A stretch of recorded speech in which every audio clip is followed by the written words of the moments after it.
অৰুণোদয় আঁচনিক লৈ মুখ্যমন্ত্ৰী ডাঙৰীয়াই এটা ডাঙৰ ঘোষণা কৰিছে যদিহে আপোনালোকে সেই কামটো নকৰে তেনেহ'লে আপোনালোকে এই সুবিধাৰ পৰা বঞ্চিত হ'ব তো সেয়া কি কাম আপোনালোকক এই ভিডিঅ'তে জনাম আৰু লগতে জনাম যে আপোনালোকৰ যদি এখন ৰেচন কাৰ্ড আছে তেনেহ'লে আপোনালোকে এতিয়াৰে পৰা যদিহে কিবা অসুবিধা পাইছে ৰেচন কাৰ্ডৰ সম্পৰ্কে তেনেহ'লে আপোনালোকে ঘৰতে বহি সেই কাম কৰিব পাৰিব আৰু লগতে জনাম যে অমৃত বৃক্ষ আন্দোলনত আপোনালোকে গছপুলি ৰোপণ কৰিছিলে আৰু ৰোপণ কৰাৰ পিছত যিটো নেকি চাৰ্টিফিকেট গছপুলি ৰোপণ কৰা যিখন চাৰ্টিফিকেট সেই বিষয়ে আপোনালোকক আজিৰ এই ভিডিঅ'ত জনাম তো বলক তেনেহ'লে আমি ভিডিঅ'টো আৰম্ভ কৰিছোঁ নমস্কাৰ বন্ধুসকল স্বাগতম জনাইছোঁ এটা নতুন ভিডিঅ'লৈ আৰু আজিৰ এই ভিডিঅ'ত পোনপ্ৰথমে আপোনালোকক জনাম অৰুণোদয় 3.0 স্কিমৰ বিষয়ে ইতিমধ্যে 27 লাখ হিতাধিকাৰীয়ে এই আঁচনিখনৰ পৰা সুবিধা লাভ কৰি আছে আৰু নতুনকৈ পুনৰ 12,60,000 লোকক এই আঁচনিখনৰ সুবিধা দিয়া হ'ব অৰ্থাৎ অন্তৰ্ভুক্তি কৰা হ'ব তো সেয়েহে অহা 15 ছেপ্টেম্বৰত এই আঁচনিখনৰ যিখন নেকি ফৰ্ম সেয়া আহিব এতিয়া কথা হ'ল এই আঁচনিখনত পুৰণা নতুন সকলো হিতাধিকাৰীয়ে এই আঁচনিখনৰ কাৰণে ফৰ্মখন 3.0 ফৰ্মখন এপ্লাই কৰিব লাগিব পুৰণাসকলে কিয় এপ্লাই কৰিব লাগিব নহয় জানো পুৰণাসকলে এই কাৰণে এপ্লাই কৰিব লাগিব যে তেখেতসকলে পূৰ্বতে বহু এনেকুৱা লোক আছিলে যিসকলৰ ঘৰত নেকি চাৰিচকীয়া বাহন বা চাকৰি বা তেনেধৰণৰ কোনো ডাঙৰ বিজনেছ নাছিলে সেইকাৰণে তেখেতসকলে এই আঁচনিখন লাভ কৰি আছিলে কিন্তু এতিয়া এনেকুৱা ব্যক্তিসকলে বৰ্তমান এতিয়া চাৰিচকীয়া বাহন লৈছে বহুতে বা বহুতৰ ঘৰত চাকৰি পাইছে আৰু বহুতে ডাঙৰ ডাঙৰ বিজনেছ কৰি আছে সেয়েহে তেখেতসকলেও এই আঁচনিখনত এপ্লাই কৰিব লাগিব আৰু যেতিয়া নেকি তেখেতসকলৰ ইনকাম অৰ্থাৎ বছৰি আয় যিটো হয় সেইটো চৰকাৰ নিৰ্ধাৰণ কৰা পৰিমাণতকৈ বেছি হয় তেতিয়া তেখেতসকলে বঞ্চিত হ'ব এই আঁচনিখনৰ পৰা সেয়েহে এই আঁচনিখনৰ 3.0 যিখন ফৰ্ম সেইখন পুৰণা হিতাধিকাৰীসকলেও ফিল আপ কৰি জমা দিব লাগিব আৰু যিসকলে জমা নকৰিব পুৰণা হিতাধিকাৰীসকলে তেখেতসকলেও বঞ্চিত হ'ব যদিহে ফৰ্মখন জমা নকৰে ফিল আপ কৰি আৰু এই আঁচনিখনত যিসকলৰ নেকি ৰেচন কাৰ্ড আছে আধাৰ কাৰ্ড আছে তেখেতসকলে এই আঁচনিখনৰ সুবিধা লাভ কৰিব আৰু এই বিষয়ত আমাৰ ডক্টৰ হিমন্ত বিশ্ব শৰ্মা অৰ্থাৎ মুখ্যমন্ত্ৰীদেৱে নিজ মুখেৰে ঘোষণা কৰিছে বলক আমি আপোনালোকক সেইখিনি শুনাইছোঁ কেবিনেটত লোৱা এটা ডাঙৰ সিদ্ধান্ত হ'ল অৰুণোদয় আঁচনিৰ সম্প্ৰসাৰণ আজিৰ ডেটত 27 লাখ ব্যক্তিয়ে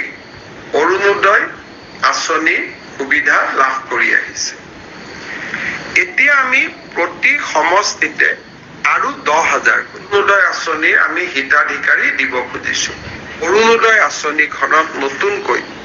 12,60,000 নতুন হিতাধিকাৰীক আমি অন্তৰ্ভুক্ত কৰিবলৈ সিদ্ধান্ত লৈছোঁ ই অৰুণোদয় 3 নামেৰে জনাজাত হ'ব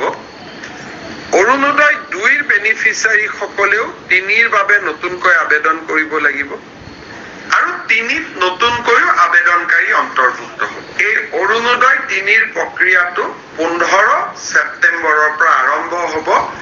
আৰু আমি 1 ফেব্ৰুৱাৰী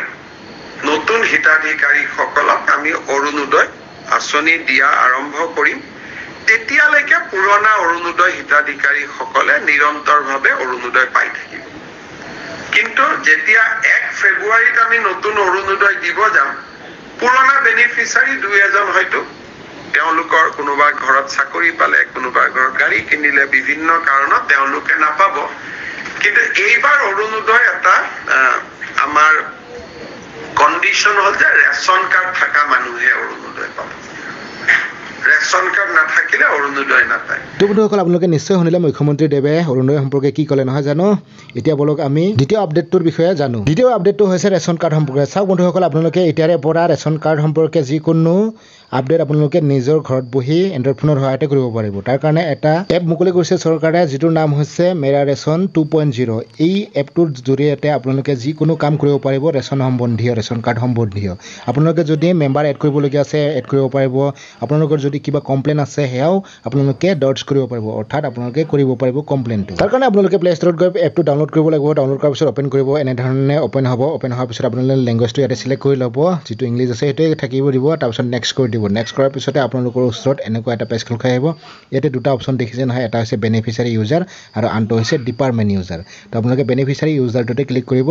তাৰপিছতে তলত এটা অপশ্যন আছে চাওক এণ্টাৰ ইউৰ আধাৰ নম্বৰ তো আধাৰ নম্বৰটো দিব আৰু আধাৰ নম্বৰটো যিজন একাউণ্ট হোল্ডাৰ হয় অৰ্থাৎ ৰেচন কাৰ্ডৰ হোল্ডাৰ যিজন মেইন মুৰব্বী তেখেতৰ নাম্বাৰটো দিব তাৰপিছতে এই কেপচাটো ফিল আপ কৰি লগ ইন উইথ OTP কৰিব আৰু আপোনাৰ মোবাইল ফোনত OTP আহিব এনেধৰণে আৰু OTPটো আপোনালোকে ইয়াতে ফিল আপ কৰি ভেৰিফাই কৰি দিব তো ভেৰিফাই কৰাৰ লগে লগে আপোনাৰ ওচৰত ইয়াতে চাওক ক্ৰিয়েট এমপিন তো আপোনালোকে এই পিনটো এই কাৰণে বনাব লাগিব যাতে আপোনালোকে বাৰে বাৰে OTP টাইপ কৰিবলগীয়া নহয় সেইকাৰণে ইয়াতে পিনটো বনাই ল'ব বনাই লোৱাৰ পিছতে আপোনালোকে যিকোনো 4টা সংখ্যাৰ পিন বনাব জনাব তাৰপিছত আপোনালোকে নেক্সট কৰি দিব আৰু নেক্সট কৰাৰ লগে লগে আপোনালোকৰ পুনৰ এমপিনটো ৰি এণ্টাৰ কৰিব ক'ব আপোনালোকে এমপিনটো ৰি এণ্টাৰ কৰিব ৰি এণ্টাৰ কৰাৰ পিছতে আপোনালোকে পেজটোত যাব পাৰিব অৰ্থাৎ আপোনালোকৰ যিটো একাউণ্ট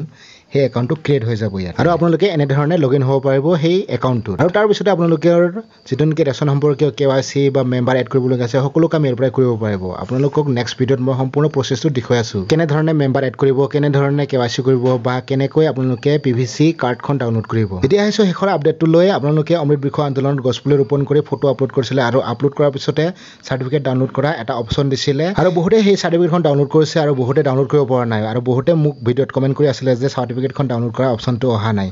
তো এতিয়া কথা হ'ল এই চাৰ্টিফিকেটখন কেইদিনমানৰ কাৰণেহে আপোনালোকক দিয়া হৈছিলে অপশ্যনটো ডাউনলোড কৰিবৰ কাৰণে বৰ্তমান 24 তাৰিখৰ পৰা এই ৱেবছাইটটো বন্ধ হৈ গৈছে মই আপোনালোকক ইয়াতে দেখুৱাইছোঁ চাওক মই চাৰ্চ কৰি দেখুৱাইছোঁ aba.assam.gov.in চাৰ্চ কৰিলোঁ চাৰ্চ কৰাৰ পিছতে চাওক ইয়াতে মই আপোনালোকক দেখুৱাইছোঁ বৰ্তমান এই ৱেবছাইটটো সম্পূৰ্ণ বন্ধ হৈ আছে চাওক ইয়াতে লিখা আছে 502 বেট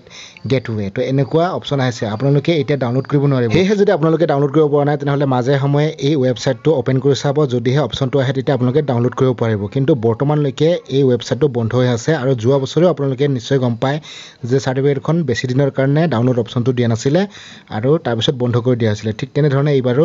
অপশ্যনটো বন্ধ কৰি দিছে আৰু মই সেয়েহে এই ভিডিঅ'টো বনালোঁ কাৰণ কিয় বহুতে মোক কমেণ্ট কৰি আছিলে যে ডাউনলোড কৰা অপশ্যনটো অহা নাই ডাউনলোড কৰিব পৰা নাই সেইকাৰণে মই এই ভিডিঅ'টো বনালোঁ আৰু যিসকলে বৰ্তমান ভিডিঅ'টো চাব তেখেতসকলে ফেক বুলি কমেণ্ট কৰিব সেয়েহে মই ভিডিঅ'টো বনাই দেখুৱালোঁ আপোনালোকক আশা কৰিছোঁ বন্ধুসকল আপোনালোকে আজিৰ এই তিনিটা আপডেটৰ বিষয়ে নিশ্চয় ভাল পালে আপডেটখিনি পাই নহয় জানো যদিহে ভাল পালে এটা লাইক কৰি দিব আৰু চেনেলটো যদি কৰা নাই ছাবস্ক্ৰাইব কৰি দিব লগতে নটিফিকেশ্যন বেল আইকন প্ৰেছ কৰিবলৈ নাপাহৰিব তো নেক্সট এটা টপিকৰ সৈতে পুনৰ লগ পাম তেতিয়ালৈকে সকলোকে জনাইছোঁ জয় আই অসম।